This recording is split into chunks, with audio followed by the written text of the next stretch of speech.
Hi, everyone. Can you all hear me? Hey, hi, my name is Varuna. I'm one of the co-chairs of the Women's Mental Health Conference at Yale. I am an Indian woman. I have short black hair. I'm wearing a pink dress with cowboy boots. I have a bit of an Indian accent. Today, I'm here with Esmé Weijun Wang. She is an esteemed writer who wrote the New York Times bestseller, The Collected Schizophrenias.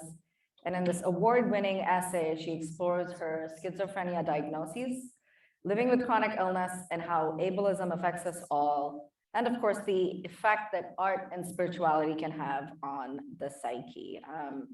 So today we're going to be talking about that. We're going to be talking about mental health, ableism, and spirituality. So welcome, Esmé.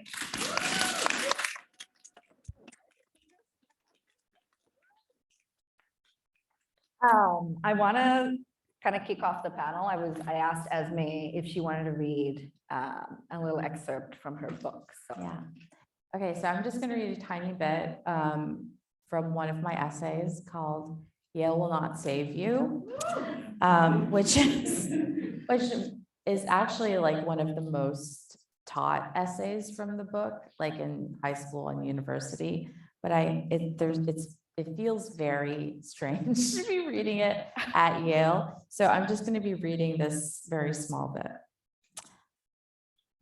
I left Yale for good in early 2003, although I did not know at the time that it was the end. I'd been hospitalized for the second time at the Institute. 2 times in 1 year was the way the head of psychiatry put it, although it was 2 times in 2 years. And because of this breach of etiquette, they asked me to leave. The dean at my residential college gave me the choice of declaring my departure to be a voluntary medical leave. If I officially named it for what it was, he explained, an involuntary medical leave would be a black mark of which I could never rid myself. Offering me this choice was meant as a kindness, but I was unable to see anything that they did to me that month, including putting me in 2-point restraints as a kindness. Yale told me to leave immediately. I was not allowed to re-enter campus, and so someone confiscated my student ID, and my busy father, who had flown from China to be with me, was tasked with packing my things. I was told to be at JFK on the same night that I left the hospital. So urgent was Yale's desire for me to leave. But my father, in his largesse, instead arranged for C and me to stay at the New Haven Hotel for a night. Just to explain a little bit, C is someone I met at Yale as an undergrad. We got married, we're still together like 22 years later. Anyway, by then C and I had been together for over a year. And then the next 2 years would be spent in a long distance relationship, although at the time we had no idea how we'd managed to stay together. Upon my expulsion from Yale, we had one night to say goodbye. While sitting in my father's hotel room, talking things over before leaving for hours, my father's phone rang. He answered it. It was someone from Yale. "Are you in New York?" they asked. "Yes," he lied. The only thing I remember from our night in that hotel is that I fell asleep early while C watched Showboat. I would never return as a student again.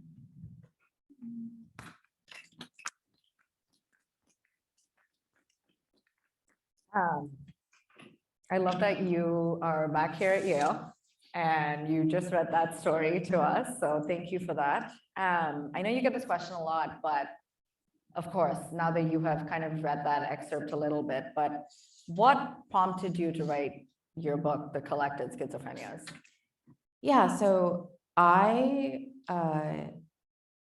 wrote one essay to kind of kick it all off.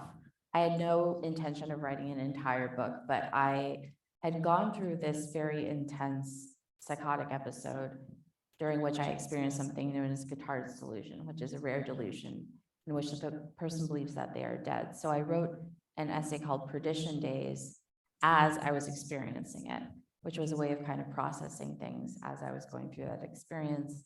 And so that piece ended up published on this website known as the Toast, RIP Toast. It doesn't exist anymore. But they paid me $50 for this essay, and it it got like a weirdly large amount of attention for an essay published by a nobody in like a small website. So then I decided to like write some more essays about around the same topic about the schizophrenias and such. And so there was that. There was the fact that I was interested in it, that I wanted to research it, that I wanted to learn more about the schizophrenias. And also the fact that when I was diagnosed with schizoaffective disorder, I tried to find something written about it and just could not find anything. I ended up buying like this one book off of Kindle that had like a really ugly like clip art cover, and like the font was all stretched weird. And anyway, it was just like the word, it was called, anyway, never mind. I'm not going to blow this person's spot up. Anyway, but there were no good books. So anyway, I was like, okay, well, there should be like a good book out there for people who are experiencing the schizophrenias. So there was that, but it was also like weirdly odd to get this book, to get anyone to be interested in this book. So I have a literary agent at that point because I had sold my first book, which is a novel. And I approached this agent like over and over again. I said like, hey, like I'm interested in writing this book. Here are some of the essays that I already have. And I approached her, it was like a fairy tale, like 3 times. And each time she was just like, no, I'm not interested. Like, I don't think this book will sell. There's no audience for this, etc. I'm not interested in it. And yeah, in the end, I submitted it to the Great Wolf Nonfiction Prize, which is how it got published. Because if that hadn't happened, I just mentioned that because if that hadn't happened, the book wouldn't exist. Yeah. Unfortunately, this agent still gets a cut of all the royalties of the book, which is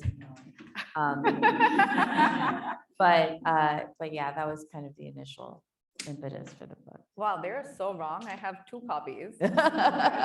So, and everyone here is here for your book. They're not. So, yeah.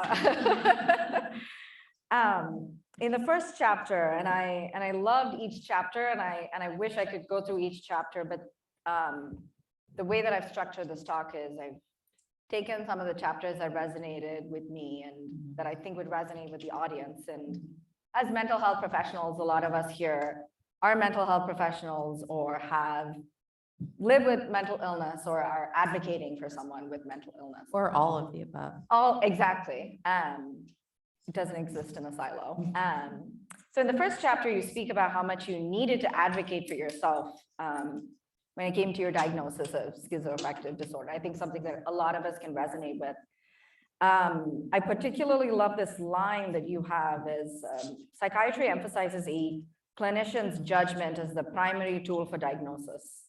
Someone suffering from mental health complaints may first be given a blood test or a brain scan by primary care physicians.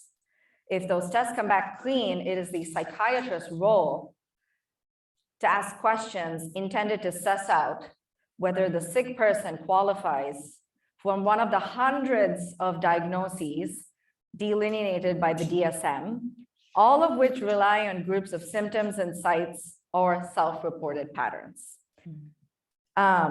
And like I'd mentioned, I know this audience is filled with mental health professionals. I'd love to hear some of your critiques about the system, specifically the DSM, which you describe as a Bible, right? To diagnose people based on a cluster of symptoms rather than objective measures. So, yeah. So it's not really that I have a beef with the DSM per se. Like as a concept, there's nothing wrong with trying to group symptoms into diagnoses. Like that's what we do as humans, is we try to describe things. And in order to do that, we have to have criteria for things. I do have a beef with things that like don't end up in the DSM. For example, one thing that I was following pretty closely recently with the newest DSM was that CPTSD did not make it into the DSM. And so things like that I find frustrating. But the concept of the DSM as a tool for treatment, that's fine. Like we have to have some kind of criteria in order to kind of vaguely group people in order to treat them. But, or do we, I don't know if we have to. I just said something I made a very strong statement that I'm not willing to stand behind. Like, I do think it is helpful to have diagnoses. And I mentioned that in the book as well, which is like, I feel comforted by having a diagnosis. I like to know that I'm not pioneering an inexplicable experience. That's like a really cool thing, is like, if you're like, oh my God, I think that there are cameras in my shower and like I blah, blah, blah, blah, blah. And then you learn that you have this thing called schizoaffective disorder, and it often includes these particular behaviors and thoughts. And not only do you have these behaviors and thoughts, but also like however many thousand or million people also do, then you're kind of like, oh, okay, well, it still stinks that this is happening to me. Yeah. But also I'm not the only person. And that's something I do find comforting about the DSM and about diagnoses in general. So it's kind of a give and take with that. I'll be honest, when I was in college, I was hearing about everyone having ADD. And so I went to a psychiatry book and I was like memorizing the symptoms so that I could go to the doctor and kind of like recite it. They caught onto it and they were like, I don't think this is what you think it is, which was helpful because I think in most cases, there are some psychiatrists, I think, I'm married to a psychiatrist, not that I do find that he loves to stick to a book and he loves to kind of go through the symptoms and the signs and kind of, and he works with children, which I think is, of course, changing his view of how you report mental illness, because I think each one of us has such a unique experience. And it's so cultural as well. I think like as Asian women, the way that we experience mental health is just so much more different than like, I think the DSM is written by old white men. And someone actually said this to me the other day. They said that a lot of the workplace settings and a lot of the psychiatric illnesses are actually based on clusters of symptoms that are experienced by white men. And then they try to apply those diagnoses to everybody else. But quite evidently, we're not. But it's so interesting because like, yeah, so here's an example of like how culture affects things. So my mother told me, she had gone to a funeral of someone that she and my father were close to. And then after she returned from the funeral, she started having like gastrointestinal symptoms, just like various symptoms. And she went to the family doctor. Like, this is a doctor that like my family had gone to for years and years, like all my cousins, like all my uncles and aunties and all these things. And she told him her symptoms and stuff like that. And he was like, okay, I know what the problem is. You are being followed by 38 ghosts.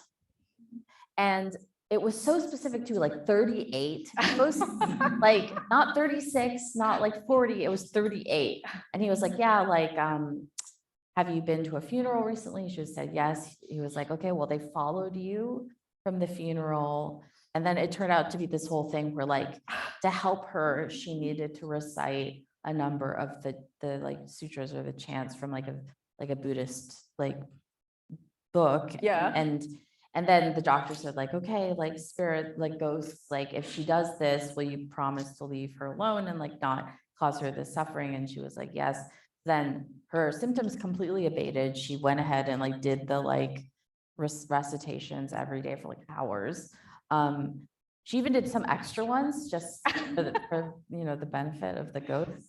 But yeah, no, this is just like an example of like a cultural, I think like an example of a cultural difference where like, you're not going to go to your Kaiser doctor or whatever and have them be like, well, you have 38 ghosts following you. Like, it's just, so anyway. I mean, yes. I actually was going to ask you a different question, but I feel like this is maybe a little bit more relevant. Even thinking about your essay, High Functioning, I think reading it from the perspective of an Asian woman and model minority, I love the essay High Functioning. And I have OCD, and it's funny because I had to advocate for myself. And in talking about it, and it really took my therapist to say, actually, yes, let me do the test on you. Let me see if you have OCD. but I have a hard time because I think that when I describe it to people, I think there's a lot of projection that happens. But to this day, I think that as all of the above, I take weird and strange pride in saying that I'm high functioning. I'm depressed, but don't worry, I got all my chores done for the day. I'm mentally ill, but by society standards, I'm still good. I have a full-time job. I follow the rules, the untold rules of society. I look kempt. I look put together. Like you mentioned in your book, I have makeup on, I have lipstick on, I'm wearing a dress, I'm wearing cowboy boots. But there are several narratives around having a psychiatric illness in how much of it that we try to distance ourselves from. Like I'm mentally ill, but I'm not like mentally ill. Like I'm like a good type of mentally ill, right? And I actually, after reading your essay, I want to refrain from ever calling myself high functioning ever again, because I think that what that does, it kind of separates us and it others us, right? And it also got me thinking about like internalized ableism. At work, I have sick days, and I work at Planned Parenthood, and we have well-being days, and I pride it upon myself. And one of the things I talk about in therapy is like, I feel guilty about taking a mental health day because I don't have any physical symptoms. But if I need to take a nap or I need to like rest, I feel guilty because I have to work. I have to show up at my job. I have to be the strong woman that I am. So how can we challenge some of the notions we carry around about our sense of being as it relates to and in the context of achievements, especially after a diagnosis? Yeah, so a theme that runs throughout the Collected Schizophrenias, and I think so much of this is also about respectability politics, right? Yes. It's just like, I'm one of these marginalized people, but I'm one of the good ones. A theme that runs throughout the Collected Schizophrenias is like how much I use having gone to Yale as like a marker of success that I would put forth to challenge how sick I was. I mean, I noticed the differences in the way people would treat me once they did learn that I like had gone to Yale, that I achieved like this marker and this marker and this marker of success, because mental illness and in particular psychotic disorders are so associated with these things that society really wants to distance itself from, like houselessness or like poverty or all kinds, or even just like not being showered. So I think in terms of I think it's a lot of what you were saying is not like distancing ourselves from the people who are really just like us, just in a slightly different form. So much of, and I'm not a perfect example at all of someone who has eliminated all traces of ableism from herself. Like I just try to be aware of it so that I can change that in myself. So it's a kind of daily process. I kind of feel like it's like being, I don't know, just like noticing like, oh, that thought was maybe not like the ideal thought I would have because it's an ableist thought. And so, okay, what should I do? Okay, what would be a better version of that thought? Okay, here's that one. Okay, well, next time, let's see if I do it better. So I think like trying to be a little better every day and like with trying to, yeah, that's how I would describe it. I think I mean, you can't solve internalized ableism. I mean, you can't solve ableism. I think it's something that, you know, and bringing up the question is like, how can we challenge it within ourselves and the way that we see people? I think even when we see someone on social media, we're like, but they look so happy, or they're wearing lipstick, they're wearing makeup, you look fine, you look put together, and kind of like challenging the ideas that we have around. And I think even in our mind, we love binaries as a society. So like the good versus the bad, the ill versus the severely mentally ill, and kind of categorizing people is something that we automatically, I think even in psychiatry as well, we love to quantify things. And so just in like thinking about how we can challenge that internalized ableism. Yeah, for sure. Yeah. Because I will never be like completely clear of internalized ableism, really. Like, at least that's not really how I look at it. I feel like that's a kind of tabula rasa that I'm never going to really reach. Like, I live in a society. The society is ableist. Like, Exactly. there's always going to be stuff that I'm trying to like clear out of the junk closet of my brain. But the best I can do is like, work on that junk closet. Yeah. I mean, and we live in a capitalist society. Yeah. I think like, there is no liberation. I was telling my therapist that I clean a lot. And she's like, that's actually one of the better symptoms to have. Mhm. And I was like, it's still distressing, even though my house is clean, that I keep on washing the same thing over and over again. She's like, that's one of the better stuff, like better. I wish I had that. And I was like, Oh, what a nobody wants therapist to say. No. Sorry to judge your therapist. I don't know, but I'm just like, oh. And it's like, I think this is the thing, right? It's like, okay, but a clean house is a good thing. Yeah. So you must be good. Yeah. Versus like someone who's like hand washing 17 million times a day. And so I just think it's interesting that we tend to like. But it's also, it's also like, oh, you pass as a cis woman. Yeah. And so your role is to do like housework. Like, because I was just telling the story like fairly recently. So I had pelvic surgery last year. So I'd been going to the ER. I've been telling them that like my pain was an 8 on the pain scale. I they'd found a cyst like in my pelvic region, and they would not schedule a surgery. And so I was talking to my therapist and she said, you should tell them that you can't do housework. And so I actually went. And so the next time I just said, the pain is so bad that I can't do housework. And they scheduled the surgery. Shut up. I'm sorry. And so like, I'm just saying, there's a hot tip for any of you. But yeah, no, it was really, she was like, no, this is like really a thing. Cause like, it didn't work for me to say like, I can't do the job that like I do to make money. Like but like, if I was like, oh, the house is so messy because I can't do housework. Yeah. I never thought of that. Oh my God.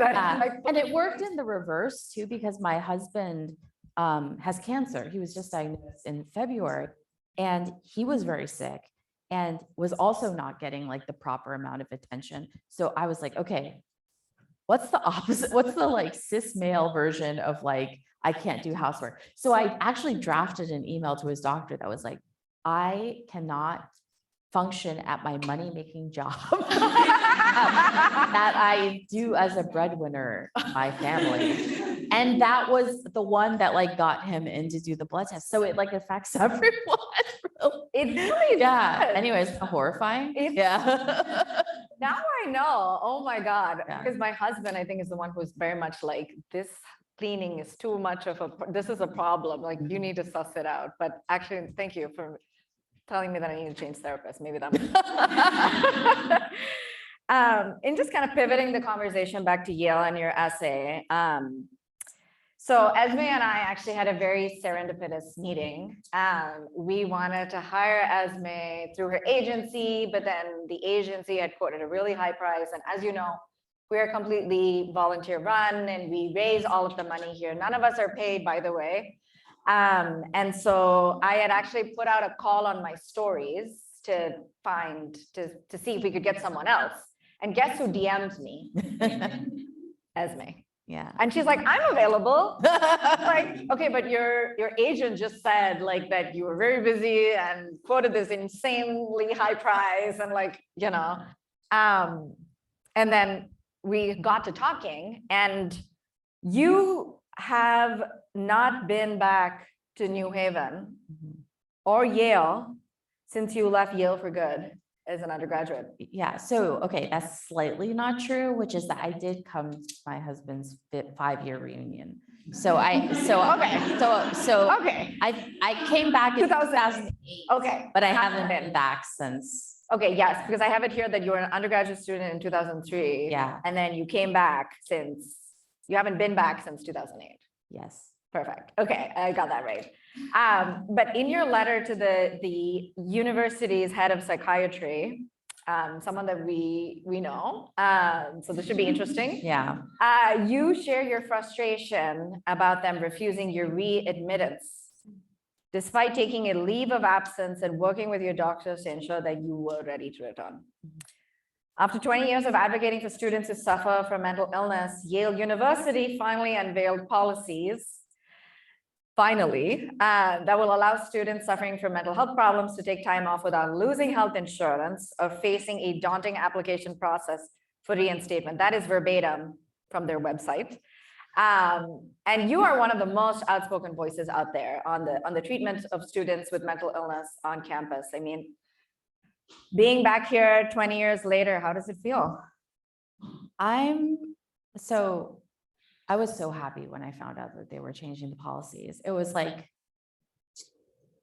it was something that I so wanted for the school for years and years, and for it to finally happen after so long. I mean, of course, it shouldn't have taken that long, but for it to have taken so long, but then for it to actually happen, the day that I found out, I was just so happy. And of course there was like so much more to do, and like this is just like the first step and all that stuff, but to have people just kind of like tweeting about it and then tagging me and being like, you're part of like what caused this change to happen, was really wonderful, I think.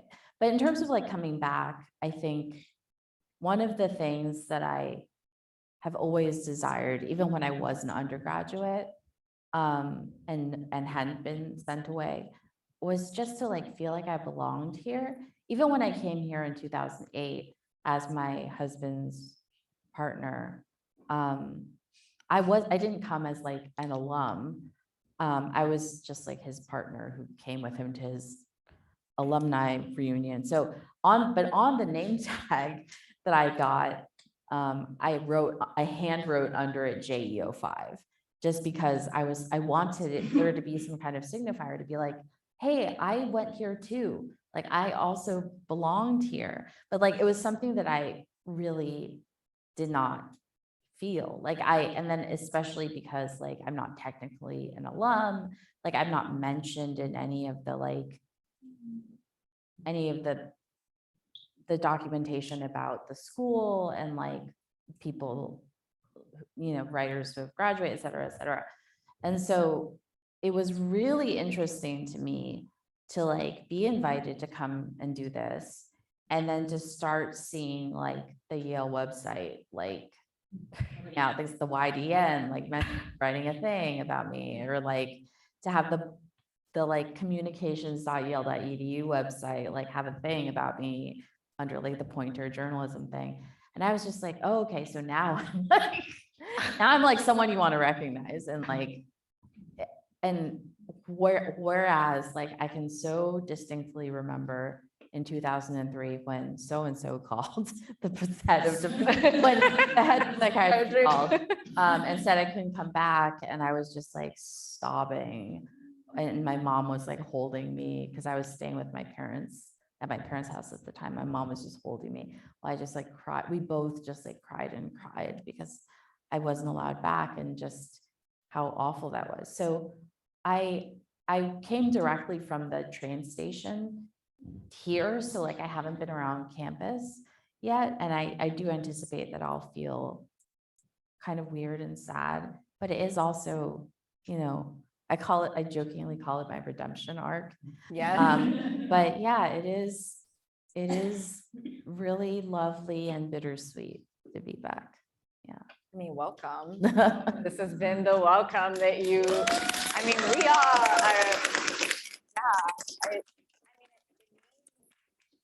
so much to us that you came back here for this talk. Did the department, did the head of psychiatry ever write back to you in your letter? No. Did they ever get back to you? No. And it's so funny because like people will ask me now, like, did Yale ever apologize to you? I'm like, who are you? Are you joking? Like, no, like, of course not. Yeah. So it is also really funny. Like, I won this award in like, I won this award called the Whiting Award in like 2017. And so the YDN did an article about Yale graduates, or like who had gone to Yale graduates who won the Whiting that year, because there were a couple of us, I guess, or I was not a graduate, but I had gone to Yale. And then, but they wanted to include me in the article, so they contacted me and said, "Can we get a quote?" And I said no. So then in the article, it was like, this year's Whiting Award winners included so and so, who was like this year, and they said this. Esmé Weijun Wang was not available for comment. So yeah, it was just like, that was just me being a little snarky, but like, yeah, no, just, it's my relationship with the university is interesting, I think. Yeah. It's almost, do you think it's like, closure? If you had wanted a response at that time,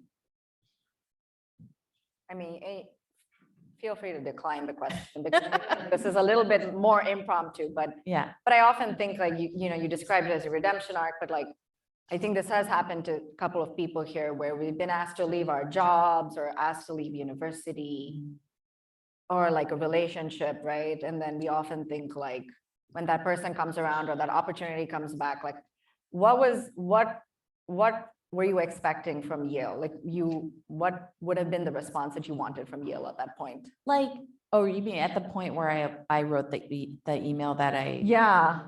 well, what I just wanted at that time was actually just very practical stuff. Like, if you want to apply again to come back in another 6 months, like, this is what you would need to do. And like, this is why you weren't admitted back. And like, these were the things that you hadn't accomplished while you were away and things like that. But they just never replied. In terms of like the kind of more big picture, like closure type things, I mean, yeah, it would be nice to like get an apology or whatever, but I think I would sooner like sprout a third arm than like ever get an apology from Yale. It's not going to happen. Like, I know it's not going to happen. So, I mean, you're back here. Yeah. The auspices of like people who are like not Peter Salovey, like. I will say I did invite the director of University Health here and just let them know everything's going on. And they were like, "Thank you for the invite." Oh my God, that's so funny. I love it. That's hilarious. I think because we are changing the culture, Yeah. right? Because I don't know what it looked like 20 years ago. And I really do think that this is why mental health advocacy is so important. And I also just want to shout out students with psychosis, because I think that the work that they do is so amazing. And, the more we talk about it, everybody cannot have a perfect, but what is a perfect experience, right? Like, what is it based on, right? Like, we are going to struggle. I think my cousin, I love her so much. And she talks about being in college is like one of the worst times she's ever had, because academic institutions are so difficult. You have to be high performing, high functioning, show up as your best perfect self every single day. A flaw is a crack in the system and you might be rejected. And I mean, add race, add sexuality, add gender orientation. I mean, so many different layers, right? And so that's why I think that this advocacy and what you have done as well, I think I just want to thank you for that as well. Sort of like going more into another important theme you talk about in your book is voluntary versus involuntary hospitalization. In particular, you write about AB 1421, which is the involuntary treatment of any person with a mental health disorder, who as a result of the mental health disorder is a danger to others or himself or herself, or is gravely disabled. And Section 5150 of the California Welfare and Institutions Code states that a person, as a result of a mental health disorder, who is a danger to others, is allowed to be taken into custody for a period of up to 72 hours for assessment, evaluation, and crisis intervention, or placement for evaluation and treatment in a facility designated by the county for evaluation and treatment approved by the State Department of Healthcare Services. Again, this is verbatim. Essentially, both of these bills allow people to make decisions on behalf of their loved ones or others and it can extend to other people as well. This has been a long-standing issue as to where the line exists, where someone who is diagnosed with a mental illness is no longer in control of their own well-being, and when someone else is allowed to step in on their behalf. You also shared that you were hospitalized against your will in 2002, 2003, and 2011.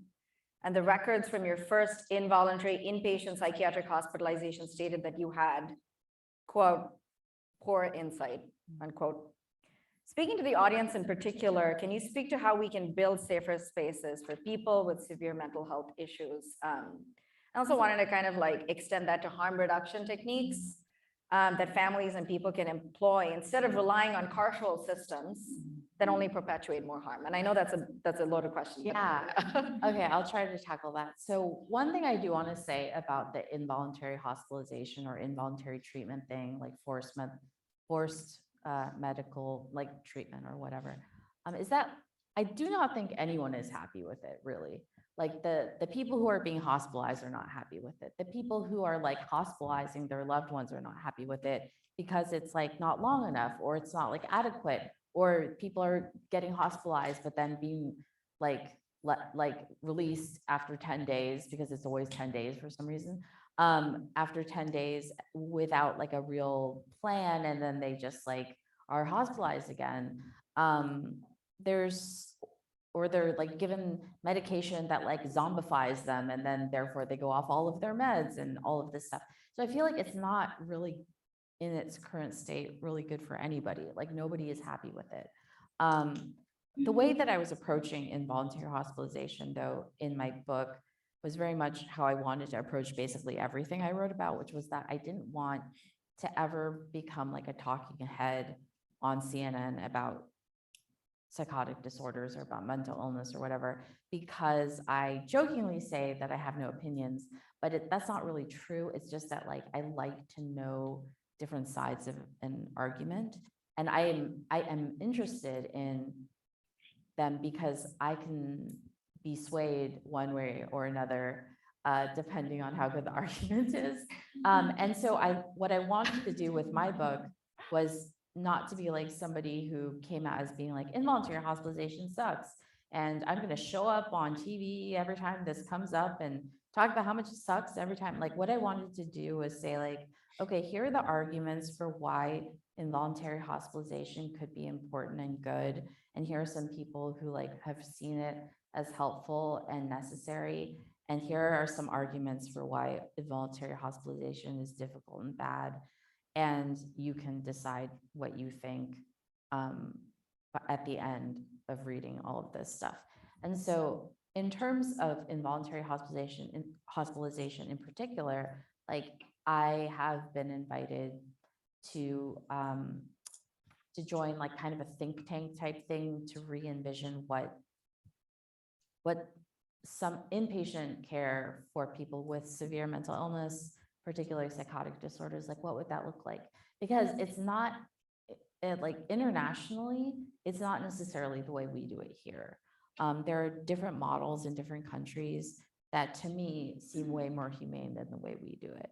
And so I'm working with some people to try and introduce these different types of models to the United States.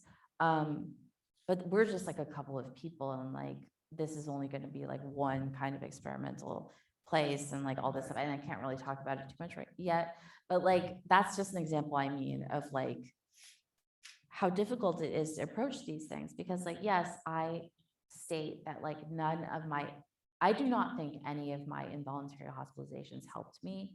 I feel like they were some of the most traumatic things that have ever happened to me. But a friend of mine, his partner had a really intense manic episode, was harming themselves in a lot of ways, and also just, it was a really difficult situation. And so they kept coming to me and saying like, okay, what do you think I should do? Like what? And I also felt this kind of like immense confusion about like, what is the right thing to do? Like if your loved one is like very unwell and like acting out in all these different ways that are harmful, and they're not wanting to take their medication and they're not wanting to talk to a doctor and they're not wanting to go to the hospital. Like, what are your options? And so it reached a point where I was like, okay, like something really intense is going to have to happen. And then like a 5150, which is like the only option I could see like for that person at that time, because really what else was going to happen? Or like, I was like, or the manic episode will flame out and then things will just get better. But from my point of view, even as someone who has really strong feelings about involuntary hospitalization, I didn't know what the right thing was for this person either. Right. Like, and so I think it is very complicated. And that is why I think I like to kind of try to explore these like different ways of thinking about it, as well as trying to actively pursue different options. That's amazing. Thank you for sharing that. Because just going back to what you said about I think a lot of systems, the mental health system, and then you describe like asylums and institutions are very carceral in the way that they approach care. There are bars on the windows, I mean, for safety in some cases, but some of the nurses and whoever else is working in the ward are often more like security guard-ish, and it almost very closely resembles that of a prison. And you don't really feel like it's not really a rehabilitative space. So like what you said about like community, but I do think that's important. Just sort of moving ahead in the interest of time, kind of wanting to pivot more towards, in the last couple of chapters, you talk about seeking spirituality, art. I mean, you are a writer. I think we all have heard this in the media where people with schizophrenia are gifted. What is that movie with Russell Crowe where he's a mathematician? Yeah, A Beautiful Mind. A Beautiful Mind. And it was like, oh, he is hyper intelligent. But for you, I think you talk about finding, you talk about spirituality and finding solace in sort of the somatic and psychic arts and how that can be incredibly healing. I find I know astrology is a little hokey, but I love it. I think I like to look at my birth chart and be like, oh, that's so Sagittarius of me. Oh, that's like my Aquarius rising. That's just me. But in the last chapter, you speak about considering Catholicism, visiting Chimayo, I hope I'm pronouncing that right, and finding community in a spiritual manner. Are you still finding a sense of belonging in spirituality? Yeah, so I think the thing is that like, it all comes back to the fact that like life is chaos. Like our lives are chaos. And that is very terrifying. And so in order to make things feel less chaotic, at least this is how I think of it, we try to set up scaffolding. So like that scaffolding might be the DSM. The DSM is one example of like making structure for something that seems very chaotic. And so like I think organized religion also like form of structure for a very chaotic way of existence. And so I think like astrology, again, another scaffolding. So like in all of what I am seeking, I am usually seeking some form of like reining in the chaos that I feel like is constantly happening, like not only outside of myself, but also like in my brain. And so I am deeply into like paper planners, but I also am like deeply into Notion, the app Notion. Like I have like everything in my life organized in Notion.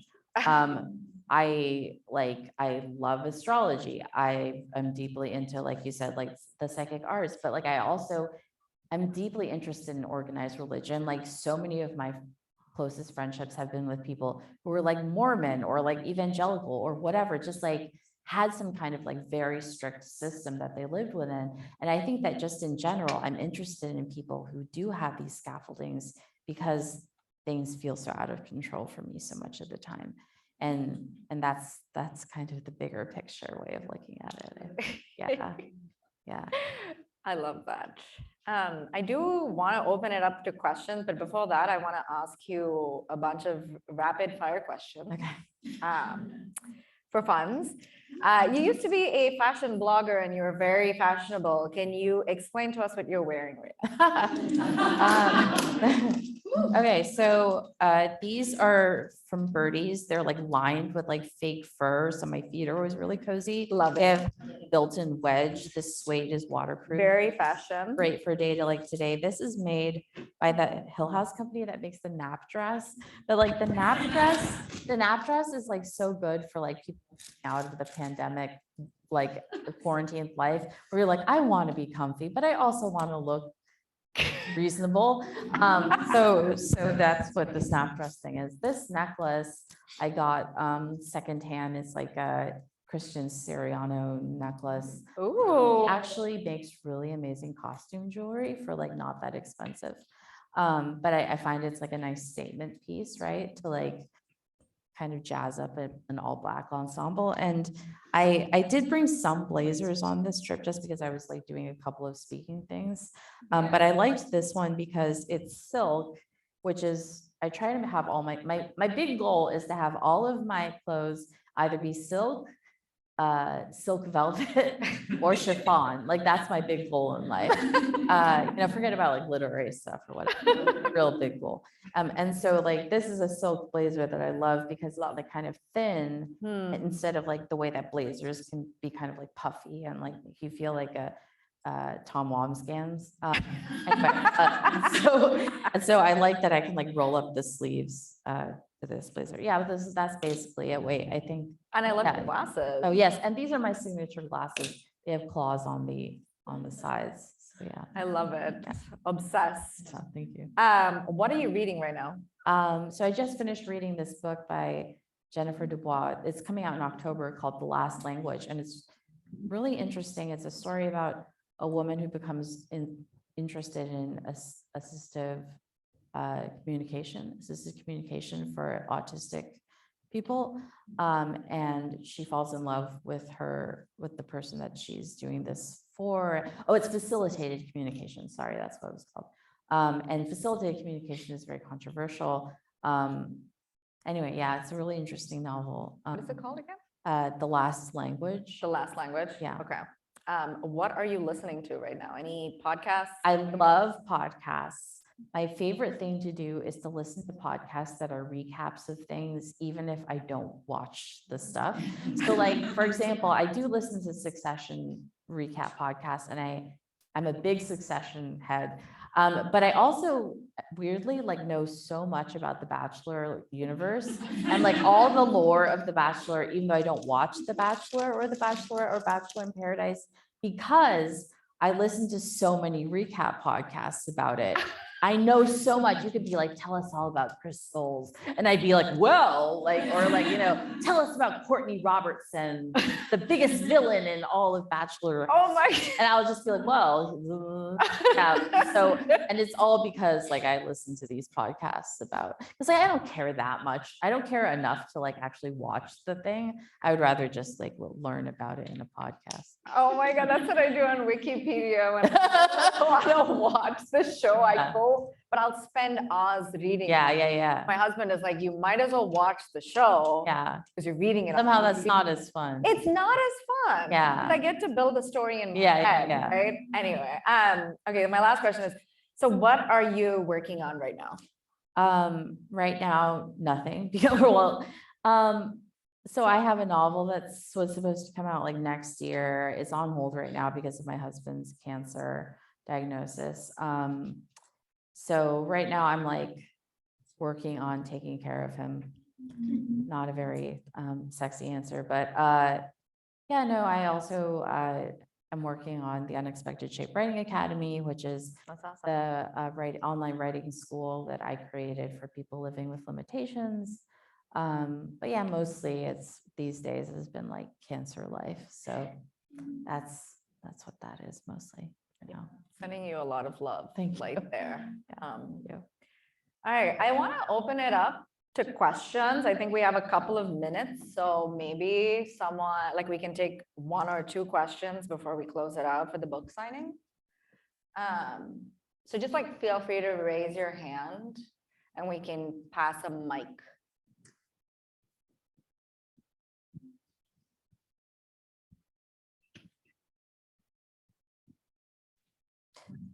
Just like zooming up the stairs. Yeah.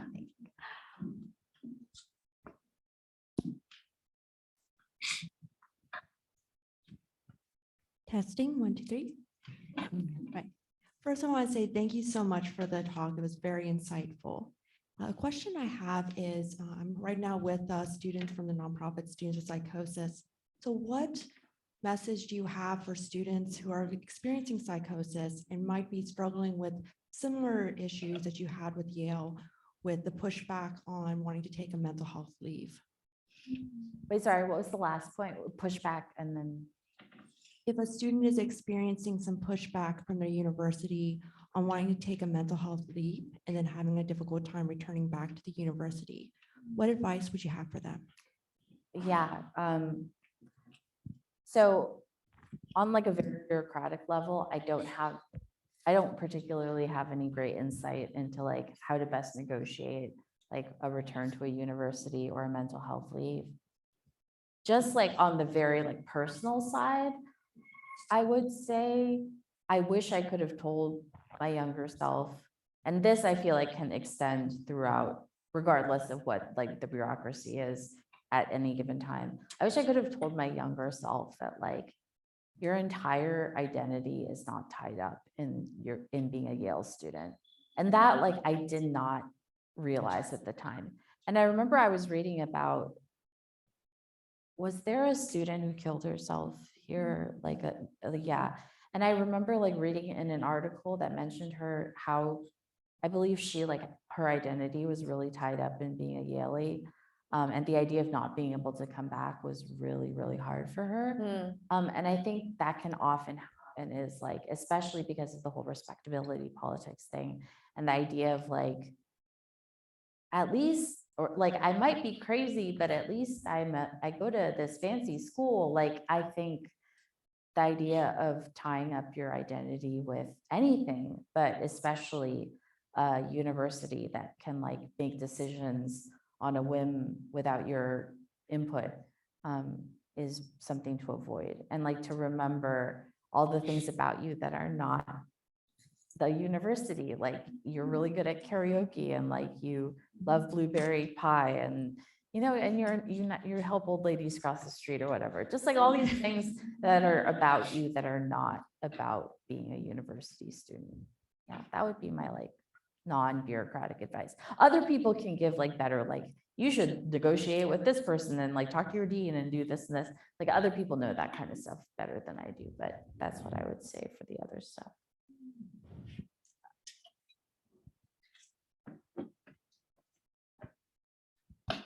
So I don't have any real pragmatic advice, but just to piggyback off of what you're saying, it's sort of like how and who has the right to say, like the director of psychiatry at the school or something like that, or some sort of medical review board team, you're too sick to be here, or you're too mentally ill to be here. Like, no, I'm not, right? Isn't that like the visceral response? Yeah. So I just can't believe it's happening, I guess. Yeah. On any level. Yeah, like if you read, like, so in the Yale Will Not Save You essay, like I reprinted my entire email to the head of psychiatry, and you can feel my like frustration bubbling under the surface, even though I tried to be like extremely polite, just because I was like, I don't understand. They pretty much guaranteed me when I flew out to do all these interviews. I had to fly back out to New Haven on my own dime. And like spend the entire day doing interviews with like 7 deans or something, deans and presidents of things and things, heads of things, and doing all these interviews. And like, one of them said like, I'm like definitely recommending that you come back. And then in the end, it didn't matter. So yeah, it's like, they decide it's all those people essentially who decide. But I never got an answer as was the very first question you asked. Like, I never got an answer as to like why I wasn't allowed back. Yeah. To piggyback off of that, it sounds like that's the way things were and things are still like that, very much so.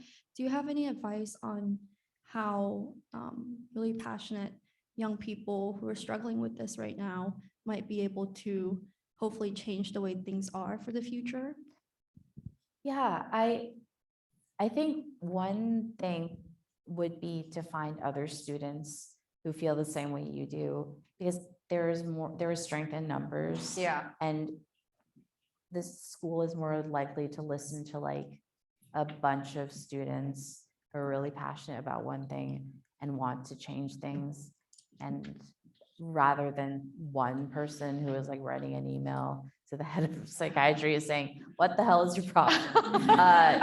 So I think this is already happening, but there were like groups of students who are advocating for change. And I think that is what helped create the change that Really did. that is already happening. Yeah. Yes, it takes a really long time apparently. And also I think it like strength in numbers, yes, but also like you feel less alone when you're fighting this kind of stuff if you find other students who are going through the same thing. Like unfortunately, I don't have any like hard and fast rules about like this is how you change things when things are bad. But I think the first step is to like form a group. Yeah. I think that'll be the last question. Go ahead. Yeah, I'm just gonna, my 2 cents. That if you have these lived experiences and you find yourself on the other side of things, being in the mental health profession, to do everything you can challenge ableism, right? Because it shouldn't just be the onus to challenge internalized Yes. ableism. 100%. It should absolutely be the onus to challenge ableism of your colleagues. Yes, Yeah, thank you. absolutely. That is a great place to end. So thank you so much, Esmé. I love talking to you, learning about your life. Okay, so we have the book signing now, and we'll be selling their novel, The Collected Schizophrenias, as well. After the book signing, we are providing lunch. It is free at the Omni, so don't forget to attend that networking session after. Thank you, everyone. Thank you.